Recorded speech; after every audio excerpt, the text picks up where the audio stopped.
সব জিনিসপাতির দাম এখন একটু কমে যাচ্ছে। টাকা কামাই যদি বেশি না করতে পারে তাহলে আপনি জিনিস কিনবে কেমন করে? বাজারে যে দাম। কোটা সংস্কার আন্দোলন ঘিরে সৃষ্ট সহিংসতার পর আবারও স্বাভাবিক হতে শুরু করেছে বগুড়ার বাজার। শহরের রাজাবাজার ও ফতে আলী বাজারের পরিস্থিতি প্রায় স্বাভাবিক। গত সপ্তাহের তুলনায় কাঁচা সবজির দাম কিছুটা কমেছে। এখন মোটামুটি বাজারের এখন পরিস্থিতি ভালো, সব জিনিসপাতির দাম এখন একটু কমে যাচ্ছে। কাঁচামরিচের দাম কমে 140 টাকা কেজি।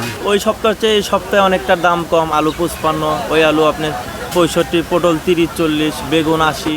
খুচরা বাজারে কাঁচামরিচ 200 টাকা কেজি, পেঁয়াজ 115 টাকা, আলু 55 থেকে 65 টাকা, বেগুন 80 টাকা এবং পটল 40 টাকা কেজি দরে বিক্রি হচ্ছে। গতকালকের থেকে আজকের বাজার কেজিকে 10 টাকা কম পেঁয়াজের দাম সামনে বাড়তে পারে ইন্ডিয়া যদি বন্ধ করে দেয়। তবে নিত্য প্রয়োজনীয় পণ্যের দাম এখনও সাধারণ মানুষের নাগালে আসেনি। এতে করে ক্রেতারা ক্ষোভ প্রকাশ করছেন।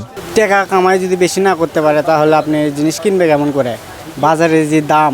বাজারে বর্তমানে যে অবস্থা, এতে মানুষের একটু কষ্ট হচ্ছে। কারণ মনে করেন প্রত্যেকটা প্রোডাক্টের একটু হলেও দাম বাড়ছে। পেঁয়াজ কাঁচা বাজার একটু দাম বেড়েছে, এছাড়া অন্যান্য বাজার দাম বেড়েছে। যেটুকু কামাই করে এটুকু ভেতর হচ্ছে না, চলে কোনো মতো চলে। আমাদের তো নিম্ন আয়ের মানুষ।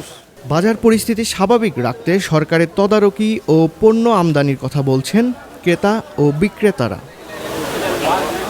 রাহেনুর ইসলাম, দৈনিক করতোয়া, বগুড়া।